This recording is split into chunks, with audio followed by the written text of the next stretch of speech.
Salut à tous! Aujourd'hui, nous allons parler de poissons. Je sais. C'est la deuxième fois que l'on parle de poissons sur cette chaîne. Et non, ce n'est pas un fétiche, et si c'en est un, c'est clairement celui de la langue française et pas le mien. Si je vous dis poisson et que l'on est en avril, inévitablement vous me parlez du poisson d'avril.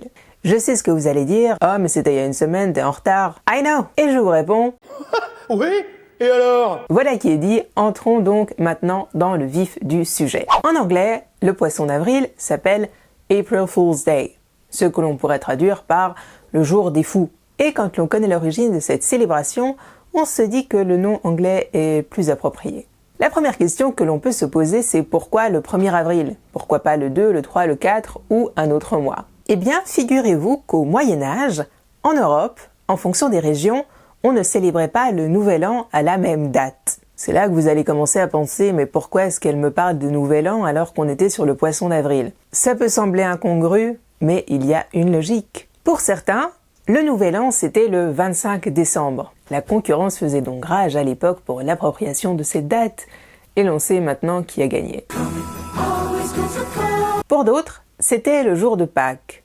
Mais dans la grande majorité des régions en Europe, le Nouvel An était célébré le 25 mars. Les festivités débutaient le 25 mars pour se terminer aux alentours du 1er avril.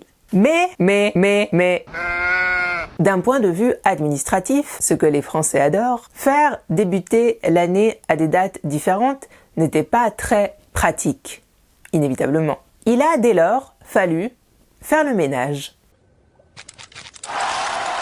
Au XVIe siècle, le roi Charles IX, qui, selon les sources les plus incertaines, adorait nettoyer, s'est donné pour tâche de mettre un peu d'ordre dans ce méli-mélo calendaire.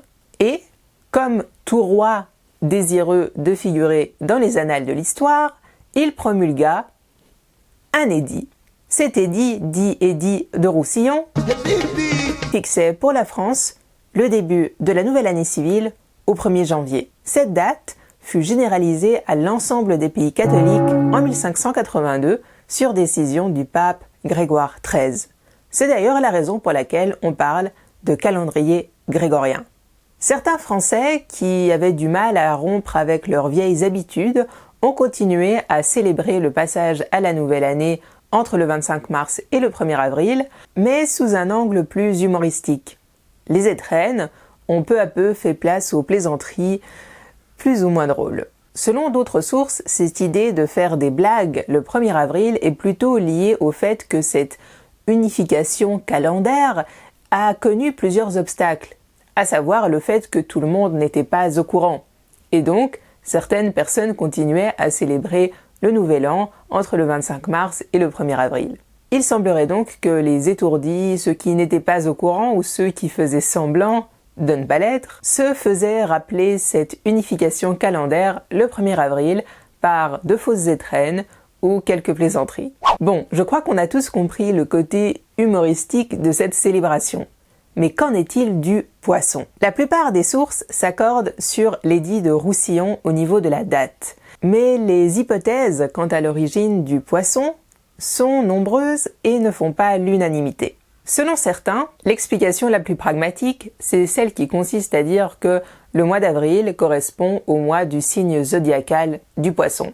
Une autre hypothèse intéressante est celle qui fut formulée par le grammairien Pierre-Marie Quittard en 1842 dans son dictionnaire des proverbes et des locutions proverbiales de la langue française. Dans ce dictionnaire, il évoque un lien possible avec l'ouverture de la saison de la pêche. Faire des farces le 1er avril pourrait donc avoir un lien avec la coutume d'attraper des gens simples et crédules en leur offrant un appât qui leur échappe comme le poisson en avril échappe aux pêcheurs.